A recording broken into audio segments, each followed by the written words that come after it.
தமிழ்நாடு முன்னாள் படைவீரர்கள், இந்நாள் படைவீரர்கள், துணை இராணுவ வீரர்கள், சார்ந்தோர்கள் அனைவருக்கும் வணக்கம். இன்னைக்கு நான் பேச போகிறது ஸ்பார்ட்ஸு, அது சார்ந்த ஃபேமிலி பென்ஷன். நீங்கள் நினைக்கலாம், எப்பொழுதுமே இவர் ஸ்பார்ட்ஸ் அப்படின்னு என்ன பேச போகிறாரு அப்படின்னு. லைவாக 2-3 சாம்பிள் நான் காமிப்பேன், நீங்கள் பார்த்துக்குங்க. சமீபத்தில் எல்லா வாட்ஸ்அப் குரூப்லேயும் நீங்கள் பார்த்துருப்பீங்க, சிடிஏ சென்னை 10 நாள்லேயே 1000 பேருடைய பென்ஷன் கிளியர் பண்ணியாச்சு. வாட்ஸ்அப்பில் நீங்கள் மெசேஜ் விட்டாச்சுன்னா பென்ஷன் கிளியர் ஆயிரும் அப்படின்னு டைரக்டர் ஜெயசீலன் சாரோட அந்த ப்ரெஸ் ரிலீஸ் அட்வர்டைஸ்மெண்ட்டும் நீங்கள் பார்த்துருப்பீங்க. ஒன்று மட்டும் நல்லா புரிஞ்சுங்க, உங்களுடைய டாக்குமெண்ட்ஸு பர்த் சர்டிஃபிகேட் இருந்து டெத்து சர்டிஃபிகேட் வரை, இன்க்ளூடிங் சர்வீஸ் டாக்குமெண்ட், ஏதாவது ஒரு சர்டிஃபிகேட்டில் உங்களோட பேர் தப்பு இருந்தால் நீங்கள் இறந்ததுக்கு அப்புறம் அந்த அம்மாவுக்கு பென்ஷன் கிடைக்காது. அது மீறி அந்த அம்மா பென்ஷன் வாங்குறதுக்கு எவ்வளவு வருஷம் அலையணும் அப்படின்னு உள்ள ஆண்டவனுக்கு தான் தெரியும். இந்த சொன்ன டாக்குமெண்ட் எல்லாம் பர்த் சர்டிஃபிகேட் இருந்து அந்த எக்ஸ் சர்வீஸ்மேனோட டெத் சர்டிஃபிகேட் வரை எல்லாமே கரெக்டாக இருந்தால் யாருக்கிட்டையும் ஒன்றும் கேட்க வேண்டியதில்லை. 30 நாளில் பென்ஷன் ஆட்டோமேட்டிக் உங்களுக்கு உங்கள் பேங்கில் வரும். எப்போ பேங்கில் வரும் அப்படின்னா, முக்கியமான ஒரு விஷயம், பென்ஷன் அக்கௌண்ட்டில் உங்களோட ஜாயிண்ட் அக்கௌண்ட் இருக்கணும், அப்போ தான் வரும். எல்லா ரெக்கார்டும் கரெக்டாக இருக்கு, உங்களுக்கு ஜாயிண்ட் அக்கௌண்ட் இல்லை அப்படின்னா நீங்கள் 2வது போய் ஜாயிண்ட் அக்கௌண்ட் ஸ்டார்ட் பண்ணணும். அப்படி அவர் இல்லை, இறந்து போயிட்டாரு அப்படின்னா நீங்கள் போய் ஒரு புதுசாக ஒரு அக்கௌண்ட் ஸ்டார்ட் பண்ணணும். மிகப்பெரிய சிக்கல் இருக்கு இதில். ஏதோ நியூஸ் பேப்பரில் வருது, வாட்ஸ்அப்பில் போட்டால் வந்துடும் அப்படி நினைச்சும் கூட பார்த்துடாதீங்க. ஸ்பார்ட்ஸ் வர்றதுக்கு முன்னால, ஸ்பார்ட்ஸ் வந்ததுக்கு அப்புறம் ஆயிரக்கணக்கில் டாக்குமெண்ட்ஸ் நான் பார்த்துருக்கேன். ஸ்பார்ட்ஸ் வந்ததுக்கு அப்புறம் கிட்டத்தட்ட ஒரு 50 பேருக்கு மேலே இறந்தவருடைய டாக்குமெண்ட்ஸ் பார்த்துருக்கேன். ரொம்ப காம்ப்ளிகேட்டட். நீங்கள் நிறைய இடத்துல மீட்டிங் போகலாம், மாதம் கேண்டீனை போகலாம், க்ரோசரி வாங்கலாம். ஆனால் நீங்கள் என்ன விஷயம் செய்யணுமோ அது செய்ய தவறுறீங்க. அதுக்காக போன 2 வாரத்துக்கு முன்னால ஈரோட்டில் ஒரு முகாம் நடத்தினேன். அந்த முகாம் முக்கியமானது என்ன அப்படின்னா, இதே ஸ்பார்ட்ஸ் யாரெல்லாம் பாதிக்கப்பட்டவங்க இல்லாட்டி பாதிக்கப்படாதவங்க அனைவரும் டாக்குமெண்ட் எடுத்துட்டு வரணும் அப்படின்னு சொன்னேன். ஆனா பாதிக்கப்பட்டவர் மட்டும் ஒரு 10-30 பேர் வந்திருந்தாங்க, பாக்கி யாருமே வரல. பாதிக்கப்பட்டவர் அப்படின்னா அதிகமாக இறந்தவருடைய வீரநாரிகள். நான் அந்த முகாமுக்கு சொல்லி இருந்தது, ஃப்ரெஷ்ஷா லைவ்ல இருக்கிறவங்க வந்தால் இது ஒரு ப்ரிகாஷன் மாதிரி, ஒரு வேக்சினேஷன் மாதிரி. அதாவது நமக்கு நிறைய வியாதிகள் வராது இருக்கிறதுக்கு, முதல்ல இருந்த மாதிரி காலரா, வசூரி, போலியோ இதெல்லாம் வேக்சினேஷன் போட்டு தான் இல்லாதாச்சு. அதே மாதிரி இந்த ஸ்பார்ட்ஸ் அப்படிங்கிற அந்த ஒரு கேன்சருக்கு நீங்க வேக்சினேஷன் போடல அப்படின்னா ஃபேமிலி பென்ஷன் மிகப்பெரிய பிரச்சனையில கொண்டாந்து நிறுத்தும். அதுக்கு மாற்று கருத்தே இல்லை. அதுக்காகத்தான் அந்த முகாம் நடத்தினேன். அந்த முகாமோட கொஞ்சம் சீன் மட்டும் பாருங்க.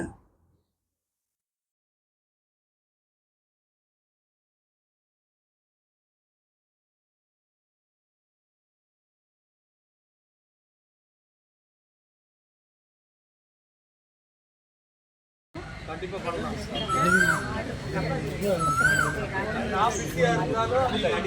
இப்போதைக்கு டைலரிங் மிஷின் அந்த ஊனமுற்றவர்களுக்கு டைலரிங் மிஷின் ஒரு பேராமீட்டரும் கிடையாது. இவ்வளவு வயசாயிடுச்சு ஒரே ஒரு கிரைட்டேரியா என்ன அப்படின்னா ஒவ்வொருத்தராக கேட்குறாங்க, ஒவ்வொருத்தராக சொல்லுங்க. சர்டிஃபிகேட் கோஆர்டினேட்டர் என்ன பண்ணுறாங்க, தையல் நடத்துகிறாங்க, அந்த சர்டிஃபிகேட் ஓகேவா? அப்ளிகேஷன் கொடுக்கறதுல டாக்குமெண்ட் தான் எடுத்துட்டு சொன்னீங்க. என்ன மெயினா வந்து டிஸ்சார்ஜ் புக்ல உங்க பேரு கம்ப்யூட்டர் நேம் படிக்கிற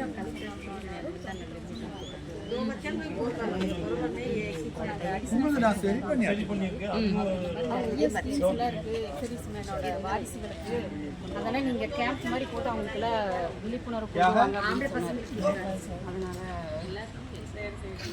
தமிழ்நாடு ஃபுல்லா இருக்கு. யாருக்குமே இது தெரியாது. பசங்களுக்கு வந்து ஹேண்டிகேப்டு மட்டும்தான், பிள்ளைகளுக்கு தான் எல்லா சலுகையுமே இருக்கு. மேரேஜ் ஆனாலும் ஏஜ் லிமிட் கிடையாது. மேரேஜ் ஆனாலுமே ஆமா, அது எப்போ கொடுக்குறாங்க என்னங்கிறது நாங்கள் சொல்கிறோம். அப்போ போய் நாளைக்கு தான் எங்களுக்கு ஜியோ ஆதரவு அனுப்புறேன்னு சொல்லியிருக்காங்க. இப்படி எல்லாம் இருந்தாலும் நம்ம நேரடியாக எழுதி போட்டு சரி பண்ணிடலாம். இப்போ வந்து எழுதி போட முடியாது. நீங்கள் ரெக்கார்டு த்ரூ எழுதி போட்டு 6 மாதம் வந்து வந்தாலும் ஸ்பாட்ஸ்குள்ளே போகாது. ஸ்பாட்ஸ்குள்ள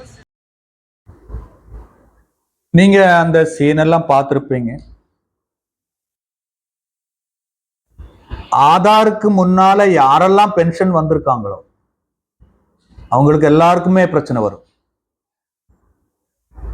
எல்லா எக்ஸ் சர்வீஸ் மேன் என்ன நினைப்பாங்க அப்படின்னா, எனக்கு பென்ஷன் கிடைக்குது, எனக்கு கேன்டீன் ஐட்டம் கிடைக்குது, அதே மாதிரி நான் போனதுக்கு அப்புறம் கிடைக்கும். கண்டிப்பா கிடைக்காது. ஆதாருக்கு முன்னால யாரெல்லாம் பென்ஷன் வந்திருக்காங்களோ அவங்களுக்கு எங்காவது ஏதாவது ஒரு பிரச்சனை கண்டிப்பா இருக்கும். அதுக்கு நான் இந்த வெல்ஃபேர் ஓரியன்டா இருக்கிற இந்த விஷயத்தை கடந்த பல வருஷங்களால பார்த்துட்டு இருக்கேன், லைவ்ல பார்த்துக்கிட்டு இருக்கேன். அதுக்கு என்ன அப்படின்னா, இப்போ சமீபத்தில் ஒரு எக்ஸ் சர்வீஸ்மேன் மகள் ஒரு வேலைக்கு போறாங்க. அந்த அம்மா ஆதார் எடுத்ததுக்கு அப்புறம் ஆதாரும் பார்க்கல, அந்த அம்மாவோட ஸ்கூல் சர்டிபிகேட்டும் பார்க்கல. இன்டர்வியூல அவங்க பார்த்துட்டாங்க ஆதாருக்கும் ஸ்கூல் சர்டிபிகேட்டுக்கும் டேட் ஆஃப் பர்த் மேட்ச் இல்லைன்னு. பாவம் அந்த அம்மா. நான் தான் ரொம்ப முயற்சி பண்ணி அவருடைய எக்ஸ்பீரியன்ஸ் சர்டிபிகேட் எல்லாம் ரெடி பண்ணி அனுப்பணும். அதாவது ஆஃப்டர் ஆல் ஒரு சின்ன வேலைக்கே உங்களுடைய அந்த டேட் ஆஃப் பர்த் மேட்சிங் இல்லைன்னு திருப்பி அனுப்பியாச்சுன்னா பென்ஷன் நீங்களே யோசிச்சுக்கணும். மிக முக்கியமாக இந்த வீடியோ நான் எதுக்கு போடுறேன் அப்படின்னா, மெட்ராஸ் ரெஜிமெண்ட் ஹவல்தார் சரவணன் எனது ரொம்ப நெருங்கிய ஒரு தோழன். அடிக்கடி என்ன பார்ப்பாரு. நிறைய வாட்டி நான் கேண்டீன்ல இந்த மாதிரி ஒரு அவேர்னஸ் ஸ்பீச் கொடுத்துக்கிட்டு இருக்கும்போதும் பார்த்துட்டு இருப்பாரு. நிறைய வாட்டி நானும் அவர்கிட்ட சொல்லியிருந்தேன், வாங்க ஒரு வாட்டி டாக்குமெண்ட் எல்லாம் பார்த்துடலாம், வைஃபையும் கூட்டிட்டு வாங்க அப்படின்னு. என்னமோ தெரியல, அவர் வரவே இல்லை. அவர் பென்ஷன் வந்த ரொம்ப வருஷமாச்சு. அவரு இந்தியன் பேங்க்ல கிளர்க்கா இருக்காரு. போன 19ஆம் தேதி அவர் ஆக்சிடென்ட்ல இறந்துட்டார். ஆக்சிடென்ட்ல இறந்ததுக்கு அப்புறம் அப்படியே எனக்கு ஃபோன் வந்தது. காலையில தான் அவர் இறக்குறாரு. அப்ப நான் அந்த வீட்டில் இருக்கிற எல்லாருக்கிட்டையுமே ஃபோன் பண்ணி ஒரு விஷயம் சொன்னேன், ஆஸ்பத்திரியில ஆதார் கார்டு கொடுக்கறதுக்கு முன்னால ஆதார் கார்டையும் பிபிஓவும் ஒரு வாட்டி பார்த்துருங்க. மேட்சா இருந்தால் ஒரே மாதிரி இருந்தால் கொடுங்க, இல்லாட்டி கொடுக்க வேண்டாம் அப்படின்னு. அந்த அம்மா என் கூட பேசுற கண்டிஷன் இல்லை, அவரை மருமகன் தான் என் கூட பேசினது. அவ்வளவு சொன்னதுக்கு அப்புறம் அவங்க ஆதார் கொடுத்துட்டாங்க. எனக்கு தெரியல,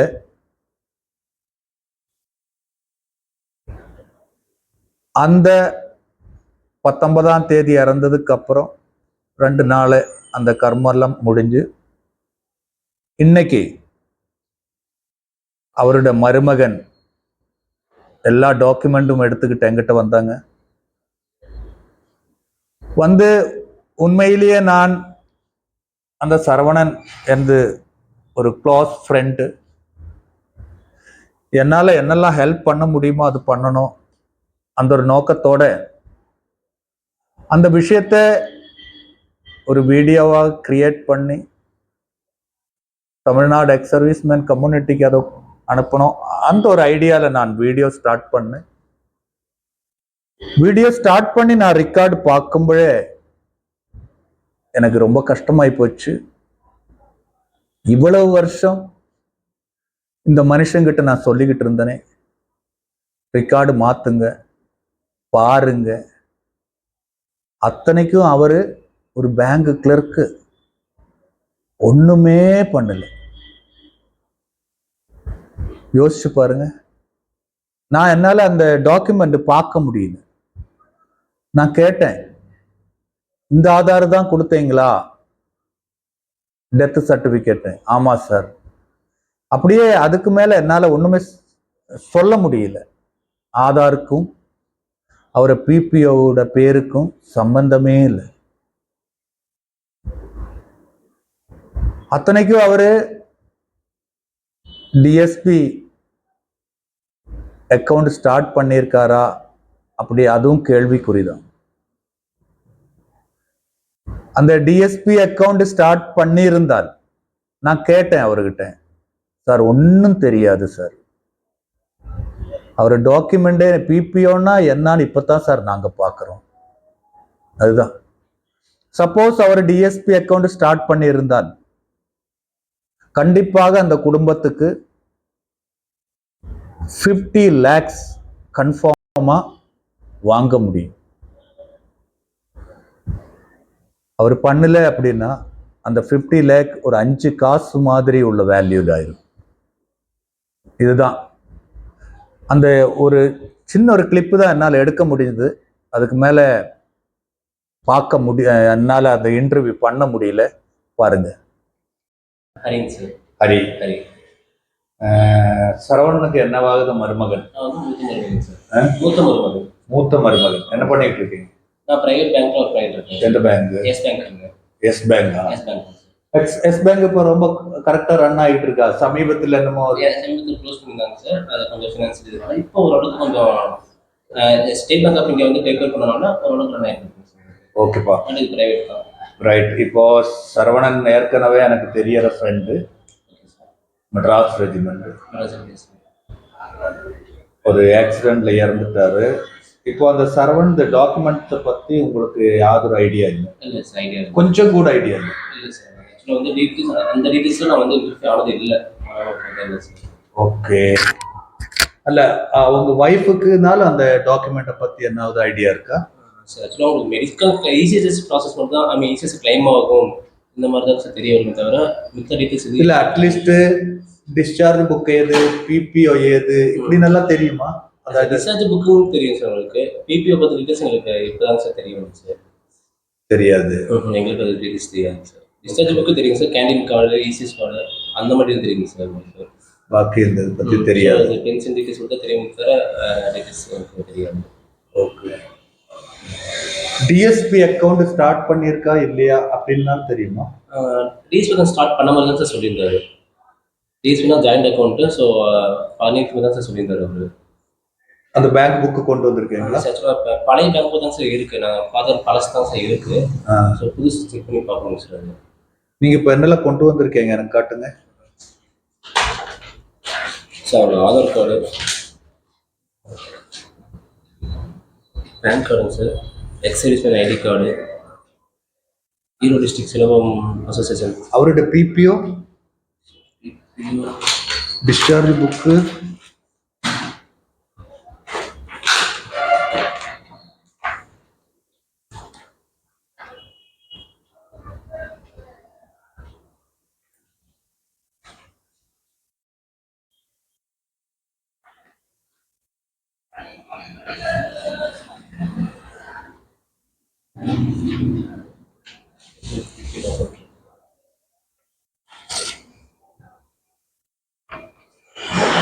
இப்போ டெத் சர்டிபிகேட் கொடுத்தாச்சா? நீங்க அப்ளை பண்ணியாச்சுங்க சார். அப்ளை பண்ணியாச்சா? பண்ணியாச்சு. நான் பண்ணக்கூடாதுன்னு சொன்னேன். இல்லை ஆக்சுவலாக நீங்கள் காண்டாக்ட் பண்ணிருக்கீங்க சார், நான் உங்களுக்கு காண்டாக்ட் பண்ணிருக்கேங்க சார். அது காண்டாக்ட் பண்ணுறதுக்கு நான் ஸ்டேஷன் வந்து டைம்லேயே பார்த்தீங்கன்னா ஹாஸ்பிட்டல் வந்து டெத் சர்டிஃபிகேட் எழுதி வாங்கியிருக்காங்க சார். என்னன்னு பேர் கொடுத்துருக்கீங்க? சரவணன் ராமன் தான் சார் கொடுத்துருக்காங்க. நோ, சரவணன் ஆறுன்னு தான் கொடுக்கணும். அதுதான் சார் அவங்க பொண்ணு வந்து பார்த்தீங்கன்னா சரவணன் ராமன் மென்ஷன் பண்ணியிருக்காங்க அவங்க சார். நோ, நீங்க எல்லாம் அந்த வீடியோ பார்த்துட்டீங்க அப்படி நினைக்கிறேன். இந்த விஷயம் ரொம்ப சோகமா இருக்கு எனக்கு. சரவணன் ரொம்ப நெருங்கிய ஒரு ஃப்ரெண்டு. இவ்வளவு வருஷம் நான் சொல்லியும் அவர ரெக்கார்டும் அவரோட வைஃபோட ரெக்கார்டும் ஈவன் டிஎஸ்பி அக்கௌண்ட்டும் இது ஒண்ணுமே சரி பண்ணாது அவர் ஒரு அகாத மரணம் அடைந்துட்டார். எல்லா எக்ஸ் சர்வீஸ் மேனுக்கும் ஒரே வேண்டுதல் தான் எனக்கு. நீங்க சங்கம் போங்க, சங்கம் போகாதிருங்க, சங்கத்துல சேருங்க, வாட்ஸ்அப்ல அரட்டை அடிங்க, அதெல்லாம் பிரச்சனையே கிடையாது. தயவு செய்து வாழ்க்கையில ஒரு வாட்டி உங்க ரெக்கார்டை பாருங்க. 2 மணி நேரம் அந்த ரெக்கார்டை எடுத்து வச்சு, வைஃபோட ரெக்கார்டு எடுத்து வச்சு, குழந்தைகளோட ரெக்கார்டு எடுத்து வச்சு ஒன்று மேட்ச் பண்ணுங்க. இது நீங்க உங்க குடும்பத்துக்கு செய்யற மிகப்பெரிய புண்ணியமா இருக்கும். அது இது நான் ஒரு ஆள் 2 பேர் இல்லை, ஈரோட்ல பல எக்ஸ் சர்வீஸ்மேன் இறந்ததுக்கு அப்புறம் பார்க்கிறேன். சமீபத்திலேயே ஒரு 4-5 பேரை பார்த்துட்டேன். யாருக்குமே பென்ஷன் வாங்க முடியாது. அது இல்லாத நம்ம ஜில்லா சைனிக் போர்டு, அது ஈரோடு ஜில்லா சைனிக் போர்டுல இருக்கலாம், இல்லாட்டி கோயம்புத்தூர் ஜில்லா சைனிக் போர்டா இருக்கலாம், இல்லாட்டி இந்தியாவில் இருக்கிற எல்லா ஜில்லா சைனிக் போர்டா இருக்கலாம். அவருடைய செயல்பாடுக்கு ஒரு 10% கூட நம்ம வந்து சாட்டிஸ்ஃபைடு கிடையாது. ஒரு ஜில்லா சைனிக் போர்டு, ஏதோ 1-2 ஜில்லா சைனிக் போர்டு எங்காச்சும் இருக்கான்னு எனக்கு தெரியாது. இவ்வளவு ஒரு அவ்வளமான நிலை ஜில்லா சைனிக் போர்டு. எல்லா ரெக்கார்டும் கரெக்டா இருந்தா ஜில்லா சைனிக் போர்டு எனக்கு தேவையே இல்லை. ஆட்டோமேட்டிக் பிசிடி இருந்து பென்ஷன் வந்துடும். யாராவது சின்ன பிரச்சனைகள் இருந்தால் அதை சரி செய்து கொடுக்க வேண்டிய ஜில்லா சைனிக் போர்டு அந்த சரி செய்வதற்கு பதிலாக அவரை சீரழிய வைக்கிறாங்க, கஷ்டப்படுத்துறாங்க. அந்த வயசு காலத்துல இன்னைக்கு வா நாளைக்கு வா, இவங்க என்னமோ பெரிய கெசட்டட் ஆபீசர்ஸ் அங்க உட்கார்ந்துருக்காங்க.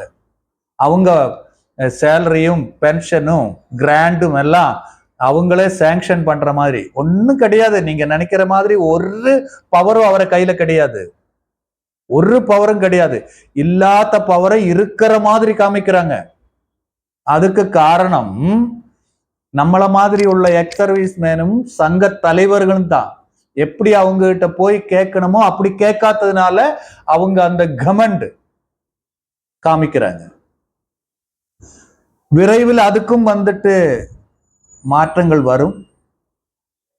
Tamil Nadu ex servicemen convention organisation president M Palani, Erode, president of India வந்து கீழே எல்லா டிபார்ட்மெண்ட் இருந்து இப்ப லெட்டர் வந்திருக்கு. அந்த டிஎஸ்எஸ் அண்ட் ஏர் மீட்டிங் சார்ந்த ஒரு விஷயம் நான் அடுத்த வீடியோவில் விடுவேன். அதெல்லாம் வந்து ஒரு பொதுவான நலத்திட்டத்தில் வர்றது. இந்த வீடியோ நான் முக்கியமா எல்லா எக்ஸ் சர்வீஸ்மேன், எங்க எக்ஸ் சர்வீஸ்மேன் இருந்தாலும் சரி, முக்கு மூலையில ஏது எக்ஸ் சர்வீஸ்மேன், தயவு செய்து ஒரு நாள் உங்க டாக்குமெண்ட்டுக்கு வேண்டி செலவு பண்ணுங்க. அப்படி நீங்க ஒரு நாள் செய்யாட்டி உங்க டைமுக்கு அப்புறம் அந்த அம்மா 1 வருஷம் நடக்குமா, 3 வருஷம் நடக்குமா, எத்தனை வருஷம் நடக்குன்னு தெரியல. ரொம்ப கஷ்டமா இருக்கு இந்த வீடியோ. நான் சொல்றேன், இவ்வளவு பெரிய டெக்னாலஜி இப்ப இருக்கு. நம்மளோட விஷயத்தை பகிர்ந்துக்கிறதுக்கு, ஷேர் பண்றதுக்கு இவ்வளவு நல்ல மீடியா இப்ப இருக்கும் போது நம்ம இதை ஷேர் பண்ணி இதை ரெக்டிஃபை பண்ணாட்டி மிகப்பெரிய கஷ்டம்.